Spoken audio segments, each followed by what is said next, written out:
혹시 누군가와 관계가 멀어졌는데 이유를 알 수 없어 답답한 적 있으신가요? 그 사람은 당신에게 화를 내지도 싸우지도 않았고 심지어 예의도 바르게 지켰는데 말이죠. 친절한 말투, 다정한 미소 다음에 보자는 따뜻한 한마디까지 겉으로 보기엔 아무 문제가 없었습니다. 그런데도 마음속 한구석은 늘 시리고 허전했죠. 왜일까요? 혹시 내가 모르는 실수를 저지른 건 아닌지, 나만 이 관계에 진심이었던 건 아닌지 끝없이 스스로를 되돌아보고 자책하게 됩니다. 안녕하세요. 은빛이의 라디오의 DJ 은지호입니다. 오늘 이야기가 마음에 남으실 것 같다면 구독과 좋아요를 미리 눌러주세요. 다음 방송도 놓치지 않고 함께 하실 수 있습니다. 사람은 왜 솔직하게 말하지 않을까요? 싫으면 싫다고 끝내고 싶으면 끝내자고 말하면 될 텐데. 대부분은 그렇게 하지 않습니다. 아주 정중하게 말하죠. 문은 닫고 싶은데 소리는 내고 싶지 않은 겁니다. 그래서 갈등을 만들지 않으면서도 관계를 정리할 수 있는 가장 안전한 방법, 바로 정중한 거리두기를 택하는 겁니다. 그 말들이 겉으로는 너무나 친절하다는데 문제가 있습니다. 그래서 우리는 더 헷갈리고 더 상처받습니다. 그 사람이 보낸 신호를 먼저 알아차릴 수 있다면 더는 애쓰지 않아도 되고 내 마음도 지킬 수 있습니다. 이런 고민을 하는 분이 주변에 있다면 이 오디오북을 꼭 공유해 주세요. 당신의 마음을 덜 아프게, 더 단단하게 만드는 지혜를 얻게 되실 겁니다. 그렇다면 이제 이 이야기 속으로 함께 들어가 보겠습니다. 여기에 김정숙 여사님 이야기가 있습니다. 평생을 일하다 얼마 전 퇴직하신 여사님은 그동안 못 만났던 친구들을 만나고 싶어 단체 메시지 방에 안부를 전했습니다. 우리 조만간 얼굴 한번 보자. 몇몇 친구는 좋아요를 눌렀지만 유난히 친했던 친구만 답이 없었죠. 며칠 후 용기를 내어 따로 문자를 보냈습니다. 잘 지내지? 조만간 커피 한잔 할까? 한참 뒤에 온 답장은 짧고 정중했습니다. 네. 다음에 꼭 한번 봬요. 여사님은 정말 바쁜가 보다 생각하고 몇 주 뒤 다시 연락했습니다. 이번에도 똑같은 답이 돌아왔죠. 그 순간 여사님은 마음이 쿵 내려앉는 것을 느꼈습니다. 분명 싫다고 말한 적도 없고 싸운 적도 없는데 이상하게도 혼자만 이 관계를 위해 애쓰고 있다는 외로움이 밀려왔죠. 내가 혹시 너무 눈치가 없었나? 혹시 내 이야기가 재미가 없었나? 이 끝없는 자책과 혼란에 빠졌습니다. 그리고 혼자만 미련하게 기다리고 있다는 생각에 마음이 시려왔습니다. 그렇다면 왜 그 사람은 솔직하지 못했을까요? 그 답은 여기에 있습니다. 혹시 내가 뭘 잘못했나 하고 끝없이 자책하셨다면 이제 그만하셔도 됩니다. 그건 당신의 잘못이 아니니까요. 그 사람이 정직하지 않았을 뿐입니다. 놀랍게도 사람은 싸우지 않고도 관계를 끝냅니다. 아주 정중하고 친절한 말로요. 문제는 우리가 그 말들을 그저 예의라고 착각한다는 겁니다. 사실 그 말들은 당신과의 관계에 조용히 선을 긋고 있다는 조용한 이별 신호입니다. 상대는 문은 닫고 싶은데 나쁜 사람은 되고 싶지 않은 겁니다. 그래서 갈등을 만들지 않으면서도 관계를 정리할 수 있는 가장 안전한 방법, 바로 정중한 거리두기를 택하는 거죠.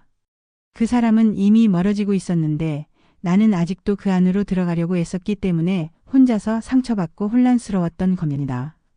이제 우리는 그 조용한 거리두기의 언어를 읽어내야 합니다. 그 신호를 먼저 알아차릴 수 있다면 더는 애쓰지 않아도 되고 더 늦기 전에 내 마음도 지킬 수 있습니다.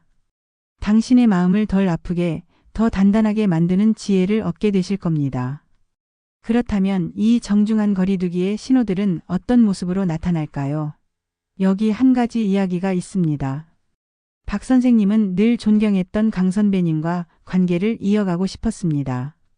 선배님은 따뜻한 조언으로 늘 힘이 되어주셨죠. 하지만 어느 순간부터 연락이 어려워졌습니다. 전화는 받지 않고 문자에는 한참 뒤에야 요즘 좀 정신이 없어서요. 다음에 봐요라는 짧은 답만 돌아왔습니다. 오랜 노력 끝에 겨우 선배님을 만난 날 박 선생님은 조심스럽게 고민을 털어놓았습니다. 힘들게 말을 꺼냈는데 선배님은 따뜻한 미소로 고개를 끄덕이더니 이렇게 말했습니다. 박 선생님 정도면 충분히 잘하실 거예요.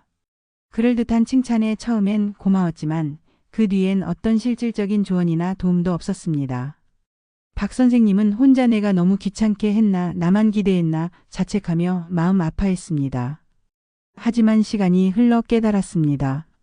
선배님은 처음부터 관계를 더 깊게 맺고 싶지 않았고 정중한 말로 책임을 회피하고 있었다는 것을요. 그 착한 말들이 사실은 나는 빠지겠다는 조용한 선언이었음을 뒤늦게 알게 되었습니다. 그렇다면 이 정중한 거리두기의 신호들은 어떤 모습으로 나타날까요? 여기 한 가지 이야기가 있습니다. 4. 구체적 사례 이야기 지혜의 증거. 박 선생님은 늘 존경했던 강 선배님과 관계를 이어가고 싶었습니다. 선배님은 따뜻한 조언으로 늘 힘이 되어주셨죠. 하지만 어느 순간부터 연락이 어려워졌습니다. 전화는 받지 않고 문자에는 한참 뒤에야 요즘 좀 정신이 없어서요. 다음에 봐요라는 짧은 답만 돌아왔습니다. 오랜 노력 끝에 겨우 선배님을 만난 날, 박 선생님은 조심스럽게 고민을 털어놓았습니다. 힘들게 말을 꺼냈는데 선배님은 따뜻한 미소로 고개를 끄덕이더니 이렇게 말했습니다. 박 선생님 정도면 충분히 잘하실 거예요. 그럴듯한 칭찬에 처음엔 고마웠지만 그 뒤엔 어떤 실질적인 조언이나 도움도 없었습니다. 박 선생님은 혼자 내가 너무 귀찮게 했나, 나만 기대했나 자책하며 마음 아파했습니다. 하지만 시간이 흘러 깨달았습니다. 선배님은 처음부터 관계를 더 깊게 맺고 싶지 않았고 정중한 말로 책임을 회피하고 있었다는 것을요. 그 착한 말들이 사실은 나는 빠지겠다는 조용한 선언이었음을 뒤늦게 알게 되었습니다. 이 이야기가 혹시 당신의 이야기처럼 들리지는 않으셨나요? 혹시 당신도 누군가로부터 요즘 좀 바빠요라는 말을 반복해서 듣고 있지는 않으신가요? 혹은 이해는 하는데 뒤에 이어지는 차가운 말에 홀로 상처받고 있지는 않으신가요? 그럴 때마다 내가 너무 눈치가 없었나, 내가 너무 기대를 했나 하는 괜한 자책에 빠지곤 하죠. 마음은 불안하고 관계는 제자리에 머물러 있는 것 같아 답답해집니다. 이제 그 감정을 더는 부정하지 마세요. 당신이 느낀 그 혼란스러움이 맞습니다. 그것은 당신이 관계를 잃기 시작했다는 신호입니다. 스스로에게 물어보세요. 나는 지금 이 관계에서 혼자만 애쓰고 있지는 않은가? 상대의 착한 말 뒤에 숨겨진 차가운 진심을 애써 외면하고 있지는 않은가?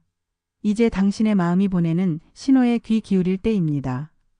당신의 마음을 아프게 하는 관계에 더는 매달리지 않아도 괜찮습니다. 이젠 당신의 마음을 위한 행동에 나설 차례입니다. 이제는 알아야 합니다. 그건 당신의 잘못이 아니라 상대방이 관계를 정리하고 있다는 조용한 신호입니다. 더는 애쓰지 않아도 괜찮습니다. 이제는 나 자신을 지키는 방향으로 걸음을 옮겨야 할 때입니다. 상대가 보내는 정중한 거절을 있는 그대로 받아들이세요. 요즘 좀 바빠요라는 말에 더 이상 마음을 걸고 기다리지 마세요. 선생님 정도면 잘하실 거예요라는 칭찬에 더 이상 기대를 품지 마세요. 그 말들은 당신에게 책임을 넘기고 멀어지겠다는 뜻일 뿐입니다. 그 사람의 정중한 거절을 조용히 받아들이고 내 몫의 감정은 내가 스스로 돌봐야 합니다. 어떤 관계는 억지로 붙잡을수록 나만 더 아파집니다. 오늘 이야기가 마음에 남으셨다면 구독과 좋아요로 함께 해주세요. 그리고 이런 말들 때문에 혼란스러워하는 분이 있다면 이 영상을 꼭 공유해서 함께 마음을 지킬 수 있도록 도와주세요. 그렇다면 관계가 이렇게 조용히 끝이 날 때 우리는 어떤 마음을 가져야 할까요? 어떤 관계는 고성이 오가지 않고도 끝이 납니다. 차가운 말이 아닌 정중한 말투 속에 조용히 사라지죠. 그 사람은 여전히 웃고 있었고 예의도 바르며 겉으론 아무 문제 없어 보였습니다. 하지만 그 말의 온기가 어느 순간부터 느껴지지 않았습니다. 말은 여전히 다정한데 왜 이렇게 외로운 걸까? 그런 감정 한 번쯤 느껴보신 적 있으실 겁니다. 이제 당신의 그 감정을 괜히 부정하지 마세요. 그것은 예민한 게 아니라 당신이 관계를 잃기 시작했다는 신호입니다. 말은 부드러울 수 있지만 진심은 언제나 함께 움직이는가에 달려 있습니다. 정중한 말투에 속지 마세요. 진짜 멀어지는 사람은 화를 내지 않고 그저 아무 감정 없이 말합니다. 이제 당신은 그 신호를 읽어내는 눈을 갖게 되었습니다. 그것이 바로 관계를 지키는 첫 번째 힘이 됩니다. 당신의 마음을 덜 아프게, 더 단단하게 만드는 이야기로 다시 찾아뵙겠습니다. 고맙습니다. 삶의 지혜, 지금 이 순간입니다.